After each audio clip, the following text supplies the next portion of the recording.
Hai, Assalamualaikum. Bersama saya Yati Kitchen dalam segmen Ramadan bersama Adabi. Menu hari ini saya nak masak otak-otak ikan tenggiri. Kita panaskan olive oil daripada Adabi. Okey, kita panaskan bawang merah yang kita telah kisar halus. Bawang putih.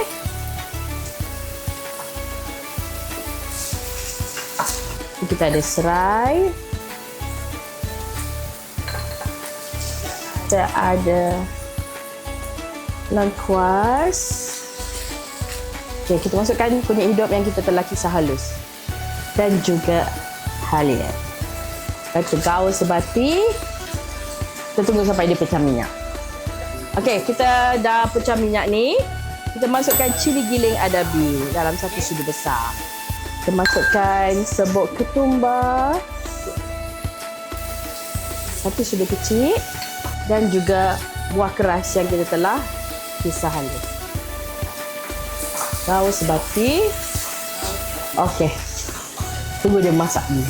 Okey, nampak ni rempah dah masak. Kita masukkan cube pati ikan bilis daripada Adabi. Lepas tu kita masukkan garam. Garam Adabi.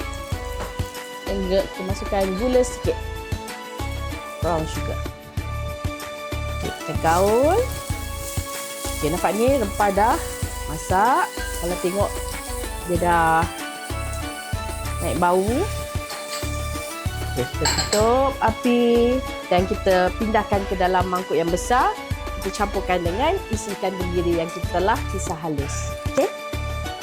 Okey, kita masukkan isi ikan tenggiri yang telah saya kisar halus.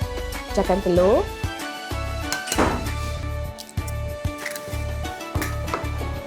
Gaul sebati, masukkan santan Adabi sikit. Lepas tu kita masukkan daun kunyit.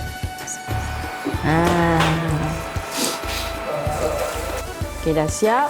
Kita dah gaulkan sebati. Kita masukkan dalam daun pisang. Kita gulungkan dia gini dan juga gini. Dan kita pinkan dia di sini. Lepas tu kita grillkan dia di atas pan. Dah siap dah. Okey, kita dah siap dah bungkus otak-otak ikan tenggiri tadi. Kita panaskan pan dengan minyak olive oil sikit. Panaskan dia. Okey. Kita dah pan grill dia. Dah siap dah. Kita platingkan dia. Lepas tu dah siap dah. Dah boleh makan dah. Selalu saya akan potong limau kasturi, saya akan hiris cili padi, makan bersama otak-otak ni. Sedap ni kalau buat untuk berbuka puasa. Okey, dah siap dah otak-otak tenggiri. Okey, so ini hasilnya. Selamat berbuka puasa.